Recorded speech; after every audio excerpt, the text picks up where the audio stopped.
নমঃ শিবায়। প্রিয় ভক্তবৃন্দ, আপনাদের সবাইকে জানাই আন্তরিক প্রণাম ও শুভেচ্ছা। আজ আমরা একটি বিশেষ বিষয় নিয়ে আলোচনা করতে চলেছি। 17ই ফেব্রুয়ারির বলয়গ্রাস সূর্যগ্রহণ। কিভাবে এটি ঘটবে, কেন এটি বিশেষ এবং এই সময়ে আমাদের কি করা উচিত ও কি করা উচিত নয়, সেই বিষয়গুলো সহজ ভাষায় বোঝানোর চেষ্টা করব। এই সূর্যগ্রহণ আধ্যাত্মিক দিক থেকেও গুরুত্বপূর্ণ, আবার বৈজ্ঞানিক দিক থেকেও গুরুত্বপূর্ণ। তাই আজকের আলোচনায় আমরা দুই দিকই সহজভাবে জানব।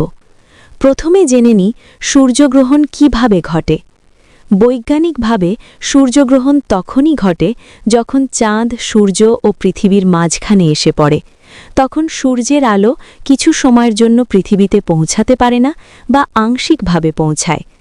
বলয়গ্রাস সূর্যগ্রহণের ক্ষেত্রে সূর্যের পুরো অংশ ঢেকে যায় না, মাঝখানে চাঁদ থাকে আর চারপাশে সূর্যের একটি আলোর বলয় দেখা যায়।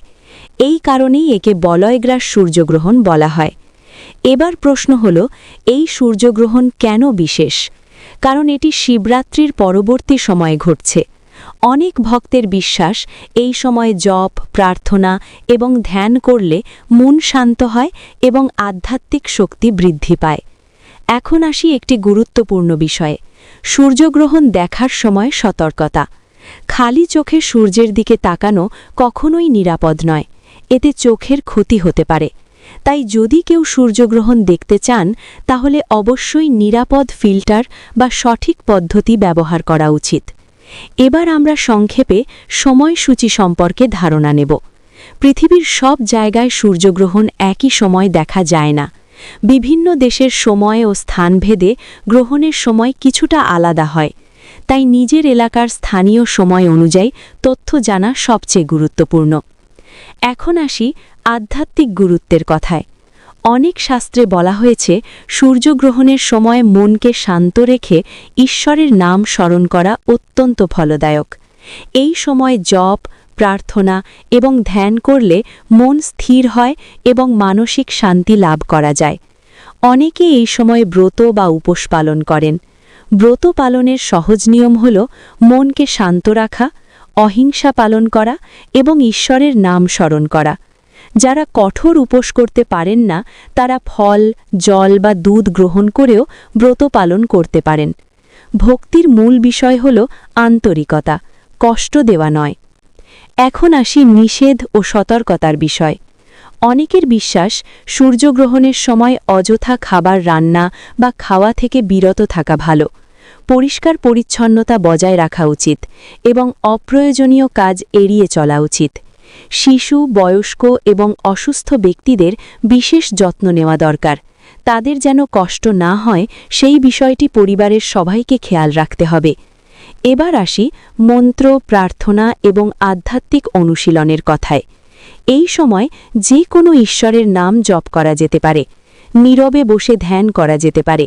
মনকে শান্ত রেখে কয়েক মিনিট গভীর শ্বাস নেওয়া ও ধ্যান করলে মানসিক শান্তি বৃদ্ধি পায়। প্রার্থনার সময় সবচেয়ে গুরুত্বপূর্ণ বিষয় হল মনোযোগ। মন যত শান্ত থাকবে, প্রার্থনার অনুভূতিও তত গভীর হবে। এখন আমরা কিছু সহজ করণীয় জেনে নিই। পরিবারের সবাইকে আগে থেকেই গ্রহণের বিষয়ে জানিয়ে দিন। শিশুদের বোঝান যেন তারা খালি চোখে সূর্যের দিকে না তাকায়। বাড়ির বয়স্কদের আরামদায়ক পরিবেশে রাখুন। এই সময় কিছুক্ষণ নীরব থেকে প্রার্থনা বা ধ্যান করতে পারেন। আধ্যাত্মিকতার পাশাপাশি শারীরিক স্বাস্থ্যের দিকেও খেয়াল রাখা জরুরি। পর্যাপ্ত বিশ্রাম, পরিষ্কার পরিবেশ এবং শান্ত মন, এই তিনটি বিষয় সব সময়ই গুরুত্বপূর্ণ। প্রিয় ভক্তবৃন্দ, সূর্যগ্রহণ একটি বিরল আকাশীয় ঘটনা। সঠিকভাবে এই সময় কাটাতে পারলে আমরা শুধু নিরাপদই থাকি না, মানসিকভাবেও শান্তি অনুভব করতে পারি। সবাই সচেতন থাকুন, নিয়ম মেনে চলুন এবং নিজের ও পরিবারের যত্ন নিন। আপনাদের যদি এই ধরনের ধর্মীয় ও তথ্যভিত্তিক আলোচনা ভালো লাগে, তাহলে আমাদের চ্যানেল একাদশী ব্রত কথা সাবস্ক্রাইব করতে পারেন। নিয়মিত ব্রত, তিথি ও ধর্মীয় বিষয়ের সহজ আলোচনা আমরা শেয়ার করি। সবাইকে ধন্যবাদ ভিডিওটি শেষ পর্যন্ত দেখার জন্য। ওম শান্তি শান্তি শান্তি।